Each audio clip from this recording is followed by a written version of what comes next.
కార్యక్రమాలు ఈ వారంలో జరగవలసిన కార్యక్రమాలు నీ పాదాల ముందు పెట్టాము నాయన. మేలుతో నింపి మహిమ పొందండి. ఏ కుటుంబం అయితే ఎవరైతే నీ యందు విశ్వాసము కలిగి నీ కార్యములు బలముగా చేయాలని ఆశ కలిగి ఉన్నారో వారి కుటుంబములు దీవించబడను గాక. నీ మహిమార్థమై వారు సిద్ధపరచబడదురు గాక. అతి కృప చేత నింపి ఈ ప్రకటనలు దీవించి ఆశీర్వదిస్తారని యేసు నామములో అడుగుచున్నాము తండ్రి. యేసుని స్తుతించువారు నిత్య జీవం పొందుతారనే పాటలో 2 చరణాలు పాడడం కలిసి అందరికి వచ్చిన పాట కదా. దేవునికి మహిమకరంగా ఒక మంచి చరణం మీ రాగు మీ గొంతుతో ప్రభు వినిపించండి.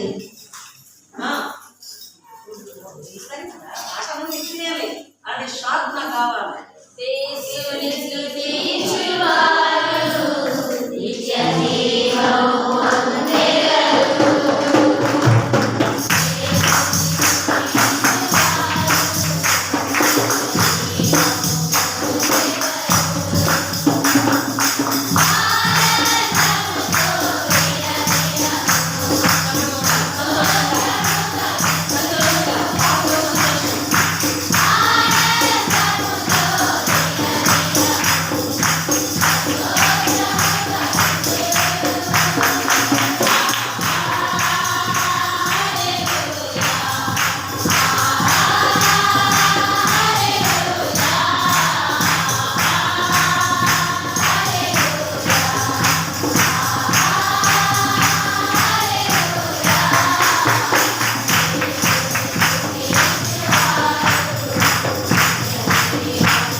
మీకందరికీ ప్రభు నామములో మరొకసారి నా శుభవందనాలు.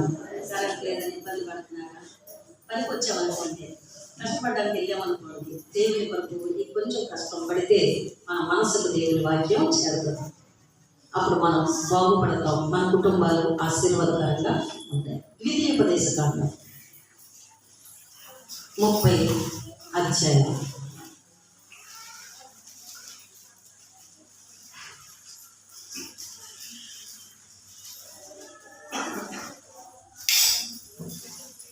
పంతొమ్మిదవ వచనం. ద్వితీయోపదేశకాండము 30వ అధ్యాయము 19వ వచనం. నేడు అనగా ఈ రోజు జీవమును మరణమును ఆశీర్వాదమును శాపమును నేను నీ ఎదుట ఉంచి భూమి ఆకాశములను మీ మీద సాక్షులుగా పిలుచుచున్నాను. హల్లెలూయా. దేవునికి స్తోత్రం. దేవుని బిడ్డలమైన మన కొరకు దేవుడు దాచి ఉంచిన లేదు ఎంతో, చెప్పండి, ఎంతో గొప్పది. దేవుని ప్రేమించే వారి కొరకు ఆయన తప్పనిసరిగా గొప్పదైన మేలు మనకు చేస్తారు. నమ్మిన వారి దేవుని స్తోత్రం చేద్దాం. హల్లెలూయా. ఇక్కడ నేడు అనే మాట ఈరోజు మనం ప్రభు సన్నిధానంలో గడుపుతున్నాం. దేవుని సన్నిధికి వచ్చాం, ప్రార్థనకు వచ్చాం, చర్చలో ఉన్నాము, పునరుద్ధాన ఆరాధనలో పాలు పొంది ఉన్నాము. వచ్చామంటారా లేదా? వచ్చామా? డౌటా? దేవుని సన్నిధిలో ఉన్న మనస్సు పెట్టి దేవుని వాక్యం వింటే మనకు దీవెన.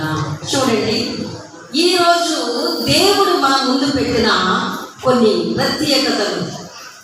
ఒకటి జీవము, రెండవది మరణము. జీవము అనగా ప్రాణం, బ్రతుకు. మరణం అనగా మనకు తెలుసు, ఈ లోక సంబంధముగా ఉన్న మరణము ఉంది శరీరానికి. నరకము అనే రెండవ మరణము కూడా ఉంది. బాగా వినండి. నేడు నేను మీ ముందు పెట్టాను జీవము మరణము. ఈ రెండిట్లో ఒకటి నీకేది కోరుకో అంటున్నాడు. నీకేది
రాలేదు? సంతోష్ బ్యాచి మా సంతోషం ఉన్నాడు, మరియరత్న గారు అబ్బాయి. ఆ టీం ఎలాగుంటుందంటే, ఒరే రండ్రా అంటే వెళ్ళిపోవడం, మామిడి చెట్టు చూసారంటే అక్కడ కాయలు అంతే, అక్కడే కొంత ఉప్పు అడగడం, కొంత కారం అడగడం, చెదగొట్టుకుని తినేయడం. ఇంటికి వెళ్ళి అమ్మ కడుపు నొస్తుంది, అప్పుడు హాస్పిటల్కి తీసుకెళ్ళడం, డాక్టర్ గారితో చూపించడం, ఒక 500 300 ఖర్చు పెట్టడం. ఇది చూడండి,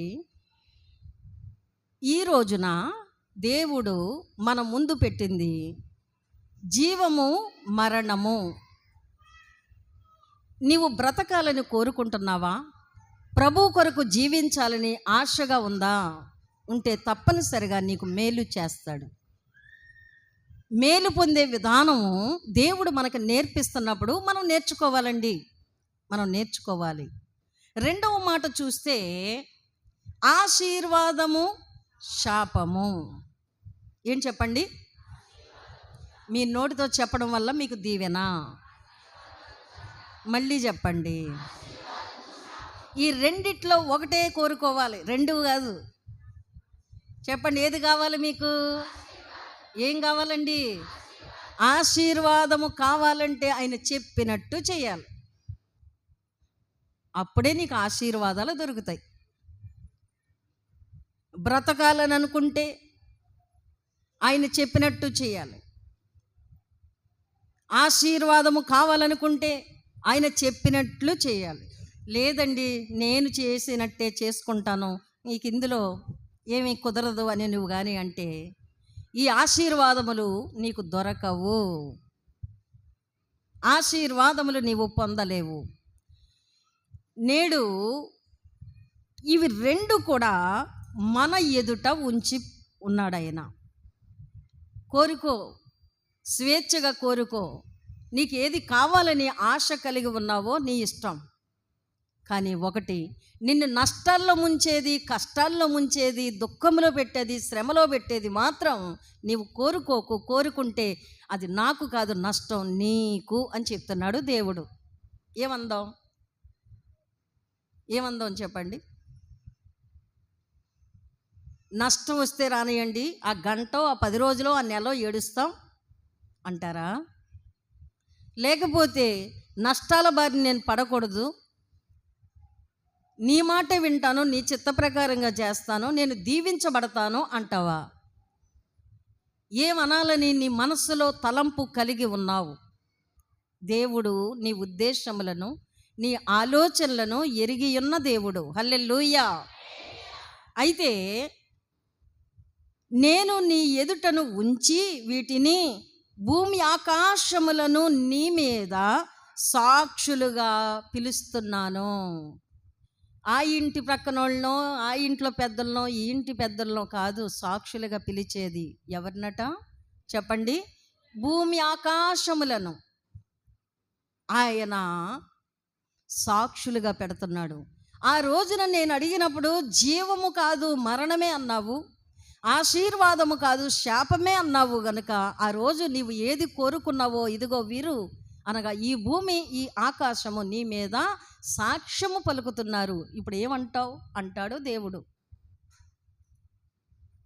మరి ఆయన ఎవరినైనా పెడితే కానీ డబ్బులు ఇచ్చుకుని ఏ మనిషి అయినా అబద్ధ సాక్ష్యం చెప్తారనేమో, దేవుడు తన సృష్టిలో ఉన్న భాగాలనే, తన సృష్టి చేతనే సాక్ష్యమును సిద్ధపరిచి ఉంచాడు. హల్లెలూయా. మరి ఆ సాక్ష్యము నీకు మంచిదైతే నీకు మేలు. ఆ సాక్ష్యము నీవు కోరినది దేవుని వరమే అయితే నీ ఇంటికి నీకు ఆశీర్వాదమే. హల్లెలూయా. మరి ఏమంటావు? చాలామంది దీవించు నాయనా, ఆశీర్వదించండి అని ప్రార్థన చేస్తారు. నేను ఆశీర్వదిస్తాను, నేను చెప్పినట్లు నీవు చెయ్యి అంటున్నాడు దేవుడు. మరి మనం చేయగలుగుతున్నామా? అలా చేయడానికి మనకు మనసు వస్తుందా? హల్లెలూయా. భూమి ఆకాశములు సృజించిన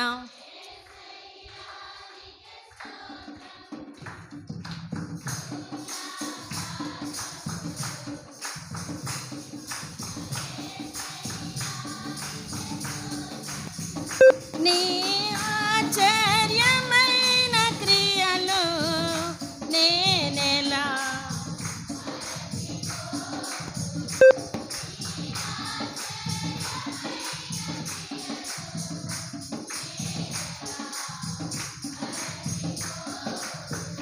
హల్లెలూయా లూయా హల్లెలూయా హల్లెలూయా లూయా హల్లెలూయా హల్లెలూయా లూయా హల్లెలూయా హల్లెలూయా లూయా హల్లెలూయా. సమయం లేదంతా పాడడానికి, అందుకే కట్ చేయవలసి వస్తుంది. చూడండి, దేవుని బిడ్డలమైన మనము ఆ 31వ అధ్యాయములో 6వ వచనములో మనము చదువుదాము. భయపడకుడి, వారిని చూచి దిగులు పడకుడి, నీతో కూడా వచ్చువాడు నీ దేవుడైన యెహోవాయే, ఆయన నిన్ను విడువడు, నిన్ను ఎడబాయడు. ఈ మాటలు నిన్ను నిన్ను అనే బదులు నన్ను అని అనుకుందాం.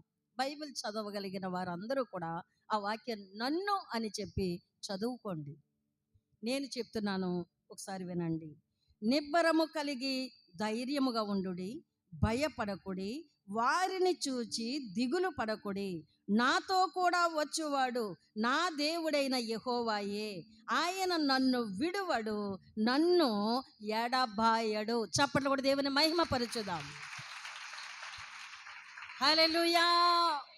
చూడండి, మనలో దేవుని వాక్యమును బట్టి నిబ్బరం చేసుకోవాలి. మనస్సును నిబ్బరము చేసుకుంటే దిగులు పోద్ది, భయము పోద్ది, బెదురు పోద్ది, కలవరం పోద్ది, అపనమ్మకం పోద్ది, అన్ని విడుదలైపోయి నీకు క్షేమస్థితి కలుగుతుంది. క్షేమమిస్తాడు దేవుడు, ధైర్యపరుస్తాడు, దిగులంతా తీసేస్తాడు. ఎలా బ్రతకాలి, ఏముందని, దేంతో బ్రతకను నేను అనే నీలో ఉన్న నిరాశ, నీ దిగులు, నీ బెంగ అన్నీ తీసివేస్తాడు. ఎందుకంటే నీ దేవుడు నిన్ను విడిచిపెట్టే దేవుడు కాడు, నిన్ను ఎడబాయడు. అందుకని మనం అనుకోవాలి, నన్ను విడువని దేవుడు, నన్ను ఎడబాయని దేవుడు, నాకు నిబ్బరం ఇచ్చాడు, విశ్వాసములో ధైర్యం ఇచ్చాడు, భక్తినిచ్చాడు, దైవ మార్గం యొక్క ఇష్టం ఇచ్చాడని నీవు ఇష్టం చేసుకుంటే చాలా బలముగా ఉంటావు. ఏ కష్టం వచ్చినా, ఏ శోధన వచ్చినా, ఏ వ్యాధి వచ్చినా, ఏ శ్రమ వచ్చినా ధైర్యముగా నిలవబడతావు. హల్లెలూయా.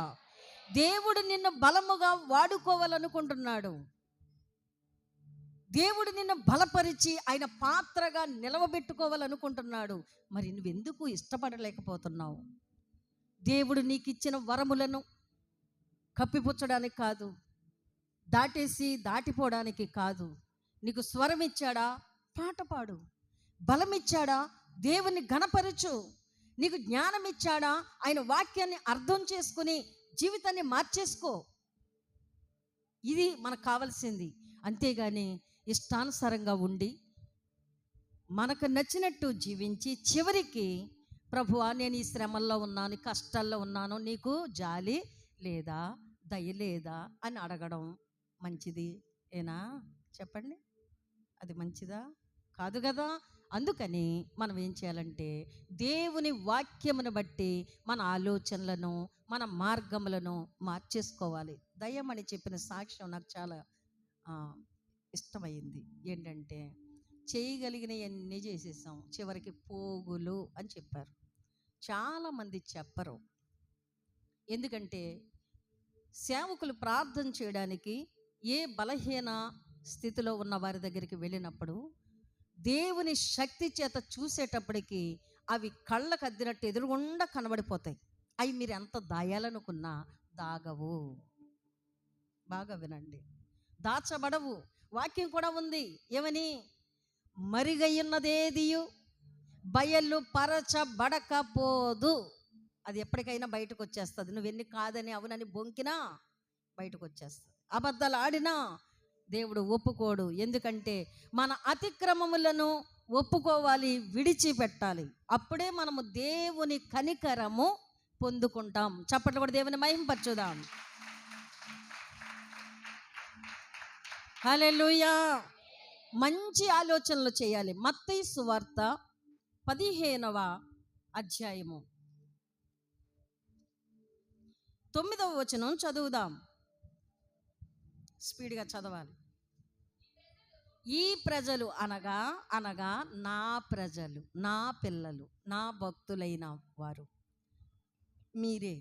ఈ ప్రజలు తమ పెదవులతో నన్ను ఘనపరచుదురు గాని వారి హృదయము నాకు దూరముగా ఉంది. హల్లెలూయా.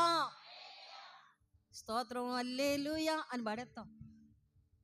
కానీ హృదయం మాత్రం ఎక్కడుంది? ఎక్కడికో పోయింది, మనకు నచ్చిన ప్రాంతాలకి. మన మనసు ఎటుపోయింది? లోక ఆడంబరాలకి, లోక కార్యాలకి, లోక ఆచారాలకి, లోక నిబంధనలకు, లోక కట్టుబాట్లకు వెళ్ళిపోతూ ఉంది మన ఆలోచనలో, మన హృదయాలు. దేవుని సన్నిధానములో దేవుడు చెప్తున్న మాట, ఈ ప్రజలు అంటే నా ప్రజలు, నా పిల్లలైన మీరు ఏం చేస్తున్నారట? చదవండి. ఏం చేస్తున్నారు?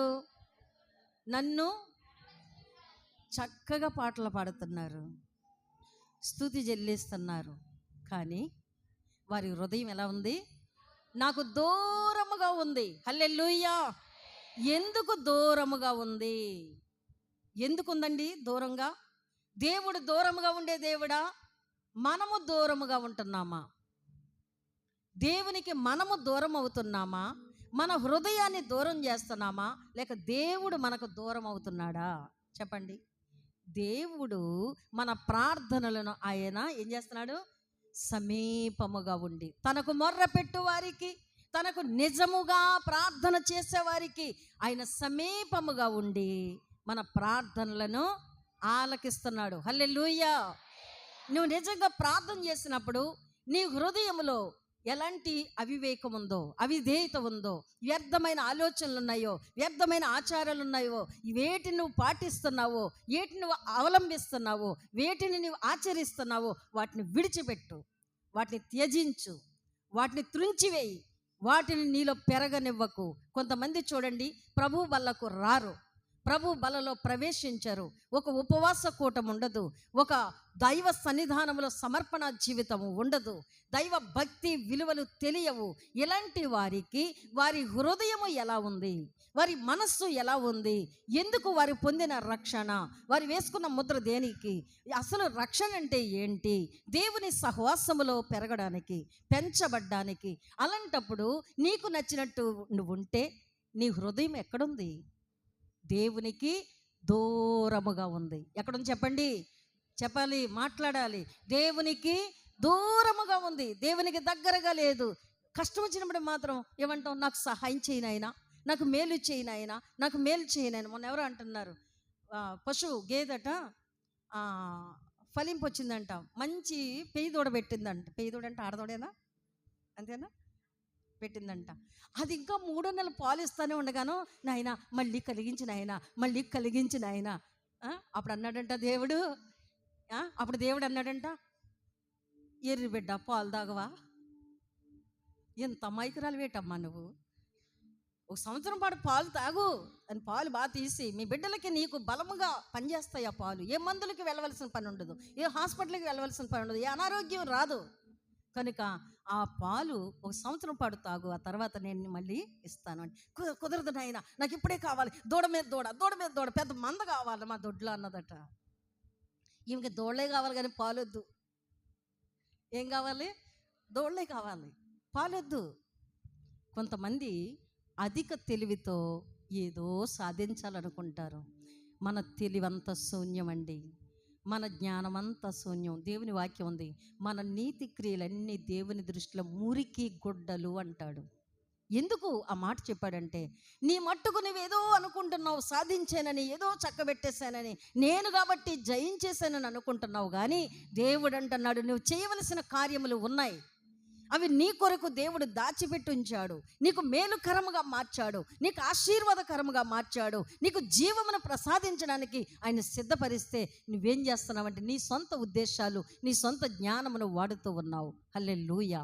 ఈ ప్రజలు, చదవండి, ఈ ప్రజలు తమ పెదవులతో నన్ను ఘనపరచుదురు కానీ వారి హృదయము నాకు దూరంగా ఉంది.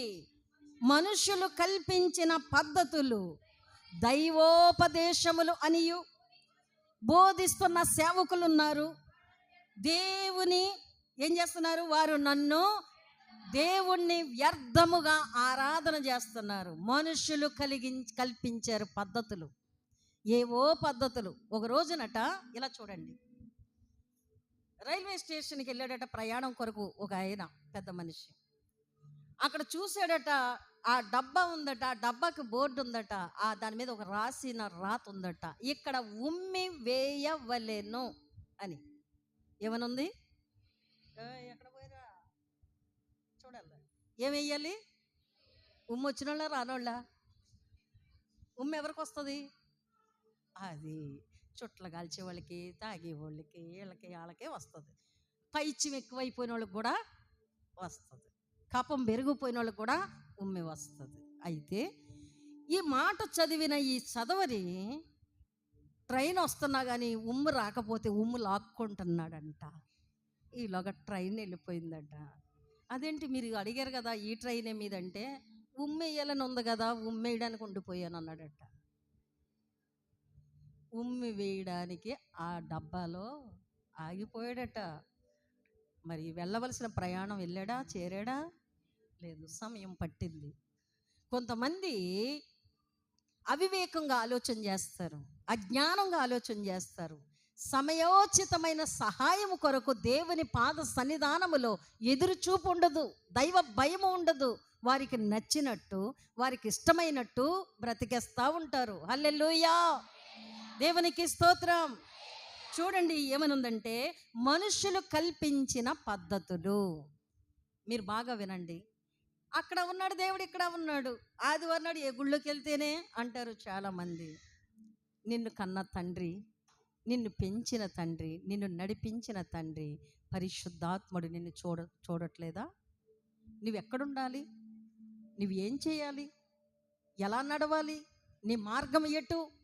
ద్రాక్షవల్లిలో ఆ తీగ ఉంటేనే ఫలిస్తుంది. 15వ అధ్యాయము యోహాను సువార్త. ద్రాక్షవల్లిలో లేని తీగే ఏమవుతుంది? ఎండిపోద్ది. హల్లెలూయా, హల్లెలూయా. ఎందుకంటే కళ్ళు మూస్తున్నా మీకోసమే, లేకపోతే వాక్యం చెప్పుకోవచ్చు. చూడండి, లేక చివర అనుకుంటున్నారు, ఇక్కడేమో నిద్రపోతున్నారు. హల్లెలూయా. చూడండి, ద్రాక్షవల్లిలో తీగే నిలిచి ఉంటేనే అది ఫలిస్తుంది, మంచి పండ్లనిస్తుంది. యజమానుడికి, ద్రాక్ష తోట నాటిన యజమానుడికి మంచి పండ్లను ఇస్తుంది ఆ ద్రాక్ష చెట్టు. మరి అది అందులో నిలిచి ఉండకపోతే ఏం ఫలించగలదు? 4వ వచనమా 3వ వచనం చూడండి. నా యందు నిలిచియుండుడి, నేను మీ యందును నిలిచి ఉందును. చప్పట్లు కూడా దేవుని మహిమ పరచుదాం గట్టిగా గట్టిగా. హల్లెలూయా. ఆదివారం చర్చికి రాకుండా ఏ పని మీద వెళ్తున్నారో దేవుని బిడ్డలు, ఏ ఆలోచనలో తిరుగుతున్నారో, దైవ సహవాసానికి రాకుండా రక్షణ పొందిన నీ రక్షణ ఎందుకు నువ్వు వృధా చేస్తున్నావు, వ్యర్థం చేస్తున్నావు? నీ రక్షణ ఆనందాన్ని ఎందుకు నీవు కాపాడుకోలేకపోతున్నావు? ఎందుకు పోగొట్టుకుంటున్నావు? దైవ సన్నిధి విలువ నీకు తెలియకపోతే దేవుని నీవు ఆరాధన చేయనేలేవు. దైవ సన్నిధి యొక్క విలువ మొదట తెలియాలి. ఇప్పుడు ఒక మాట, మీ ఇంట్లో వారి విలువ మీకు తెలిస్తేనే వారిని మీరు గౌరవిస్తారు. సంఘములో ఉన్న సహోదరుల విలువ తెలిస్తేనే వారిని గౌరవిస్తారు. తోటి వారిని గౌరవించాలంటే వారి యొక్క విలువ ముందు మీకు తెలియాలి. మనకు తెలియకపోతే ఎవరిని మనం గౌరవించలేము. కొన్నిసార్లు చూడండి, మన కళ్ళే మన ఇంట్లో వారిని కోపంగా చూసేలాగా మారిపోతాయి. కళ్ళుతో పాటు మనస్సు కూడా మారిపోద్ది, మనస్సుతో పాటు మాటలు కూడా మారిపోతాయి. బాగా గమనించండి, ఒకదానికొకటి లింకప్ చేయబడింది. కళ్ళు, మనస్సు, నోరు.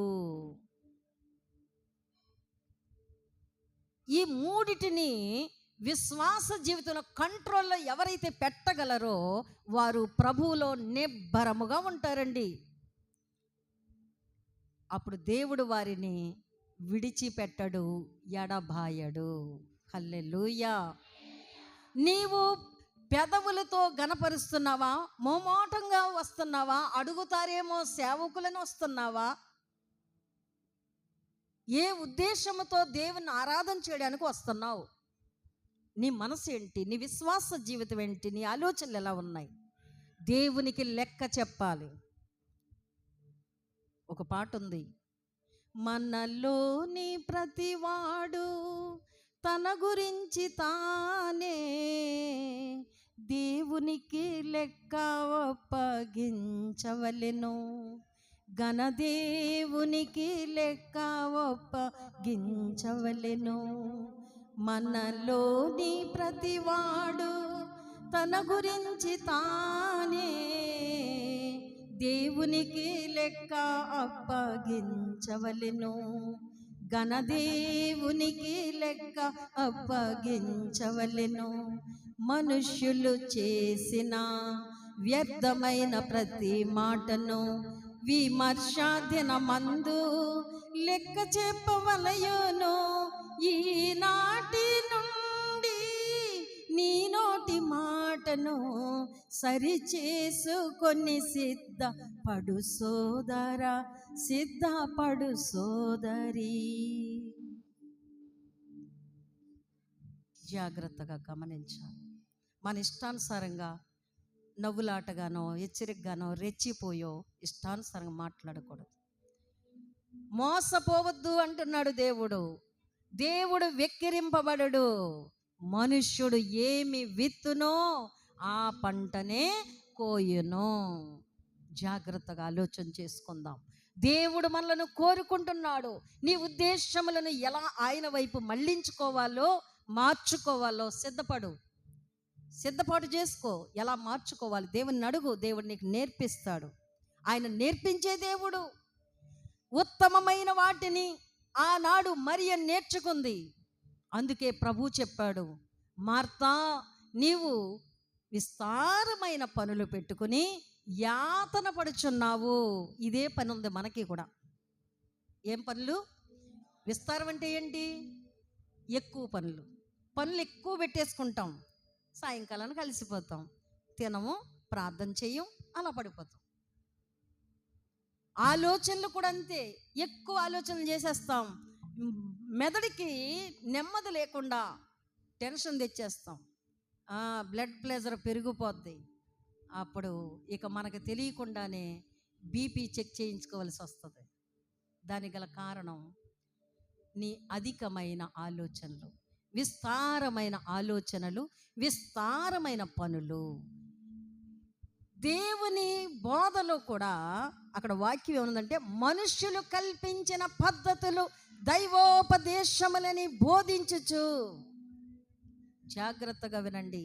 ఎవరైనా మీకు ఇది దేవుడు చెప్పాడు, ఇది దేవుడు చెప్పాడు అని ఎవరైనా ఏదైనా చెప్పినప్పుడు నమ్మకండి.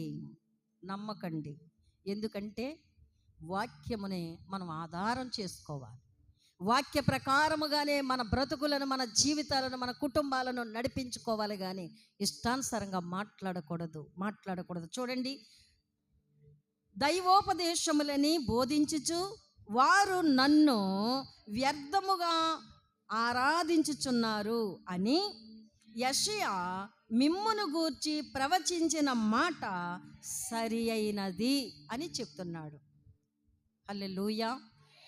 గమనించండి, దేవుని బిడ్డలమైన మనము దేవుని వాక్యమునకు లోబడాలంటే లోబడ్డానికి మనస్సు ఒప్పుకోదు ఎవరికి కూడా.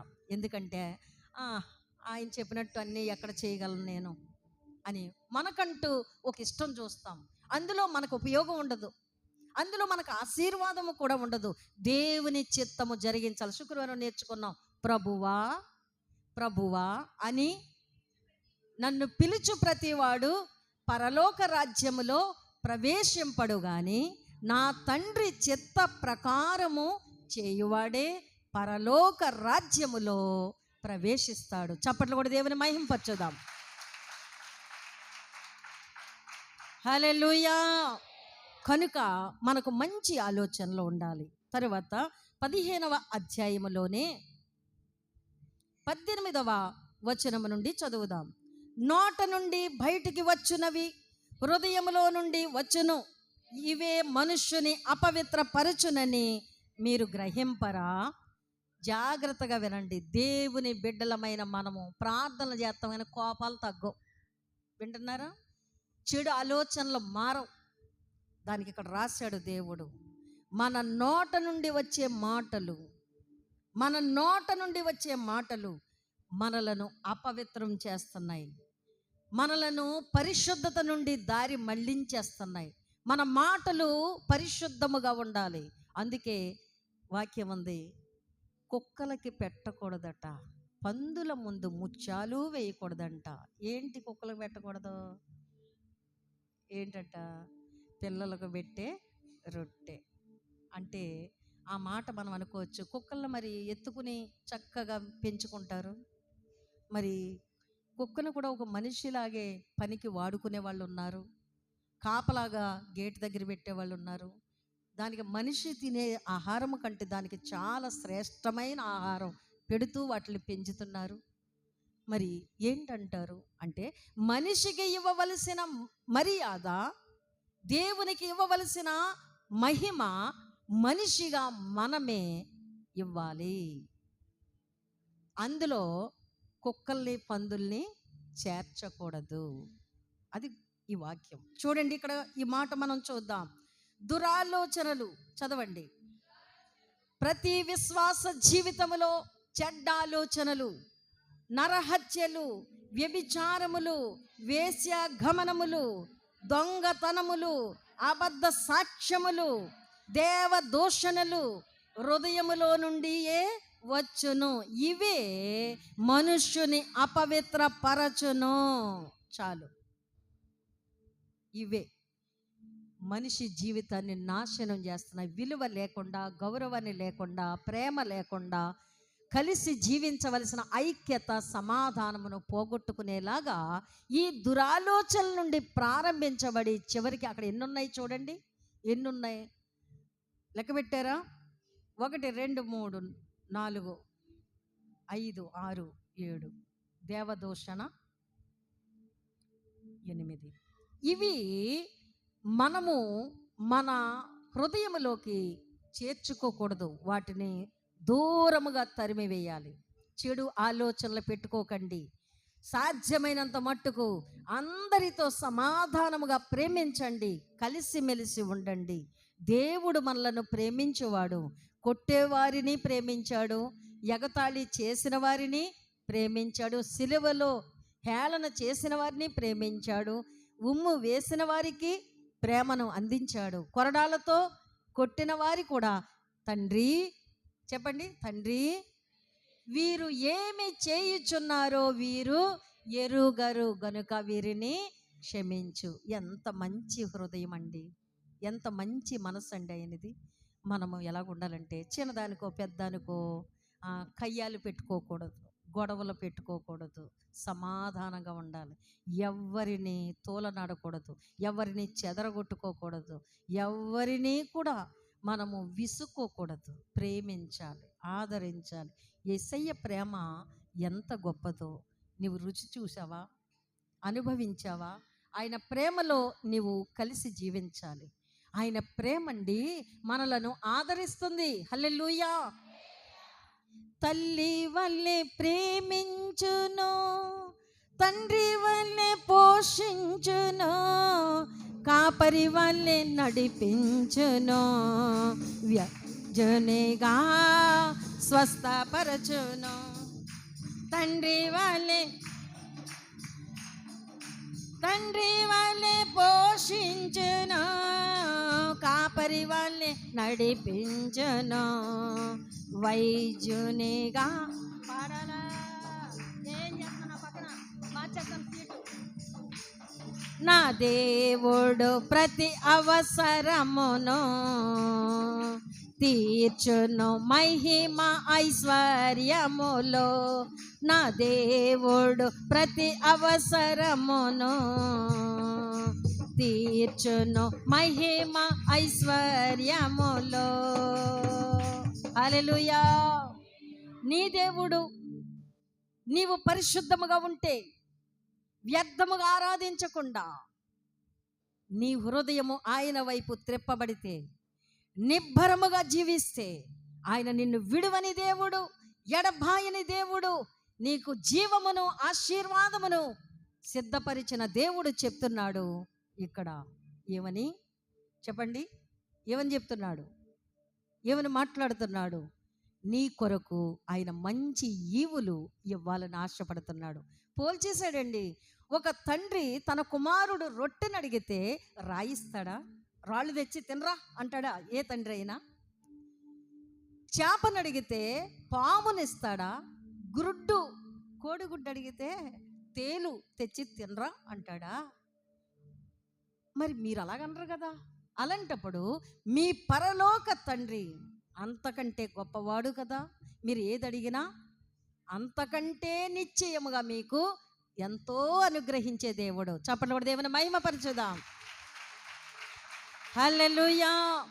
మంచి మార్గము ఎన్నుకోండి, మంచి మనస్సుతో జీవించండి, దైవ చిత్తానికి లోబడండి, దేవుని వరమును సంపాదించుకోండి.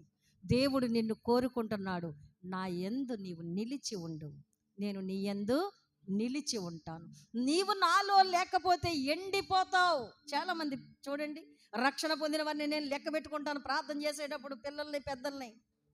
ఎంత బాధ కలుగుతుందో. ఏంటి ఇలాంటి స్థితికి వారు వెళ్ళిపోయారు? ఇలాంటి స్థితి వారికి అపవాది కలిగించాడు.